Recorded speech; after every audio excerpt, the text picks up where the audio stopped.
لی دیاربکر لی دهمین دادگاه سزای گران ششمین رونشتنا دوزا کشتنا سروک بارو دیاربکر طاهر الچی بره وچو. جه باجارن باکور، ترکیه و اوروپا جه زیدتری 100 سروکن باروان و پارزر و مالباتا الچی بشتاری دادگاهی بون. سروک بارو دیاربکر نهایت ارن گوت حقوق جبو کردان جدا تیجی بیجی کرن.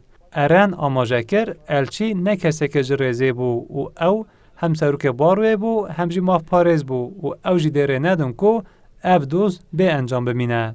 Mahkeme heyetinin tam bir tarafsızlık ve bağımsızlık içerisinde dosyaya bakmadığını, Deste serokatiya dadgehê nebealî û serbixwe nîne. Bêyî ku me agahdar bike biryarên nehaqî dide. Ev rêbaz nehuquqî ye. Me dadwer rex nekir lê ew ji hola dadgehê derketin. Rêbazeka bi vî rengî nîne. Hemû daxwazên me tên red kirin. Em careka din dibêjin. Em ê nehêlin ku doza Tahîr Elçî ne diyar bimîne. Em dixwazin hemû aliyên li pişt vê kuştina siyasî bêne eşkere kirin.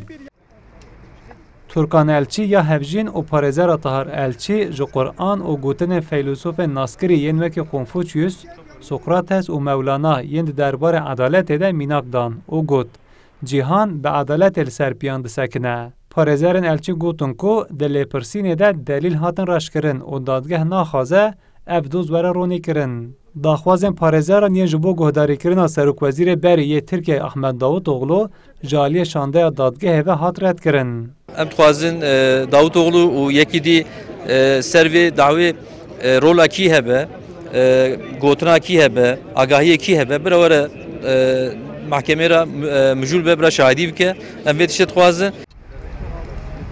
Piştî bidayîbûna rûniştinê, parêzeran helbesta dadgehê protesto kirin. 4 yıl süren soruşturma adil bir biçimde yapılmamıştır.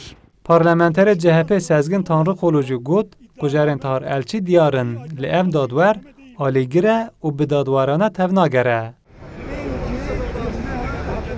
Doza kuştina Tahir Elçî ji bo 5 meha 7 ya 2023 hate paşxistin.